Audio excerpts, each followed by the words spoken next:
فستیوال آزمون جمهوریوی تلویزیونی اندلیب 2021 در ناحیه توجیک‌آباد با نمایش هنرهای مردمی آغاز گردید. طبق شرط‌های آزمون سرآول هیئت حکمان از نمایش هنرهای مردمی با نام بازار هنر دیدن نمودند. هیئت حکمان به هنر استوهای چیره‌دست خوراک‌های ملی کدبانوها بهای بلند دادند. سپس نمایش قسمت ادبی فستیوال آزمون جمهوریوی تلویزیونی اندلیب در تولید بخش فرهنگی ناحیه دایر گردید.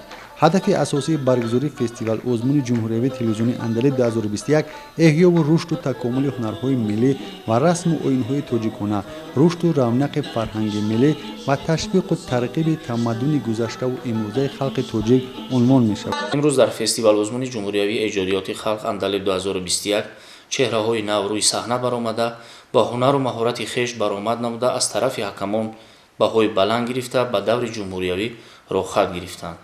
برنامه آزمون از هنر رقاصی، نوازندگی، حج و متعیبه را در بر گرفته چهره‌های نو در فستیوال آزمون با آمادگی خوب برآمد نمودند.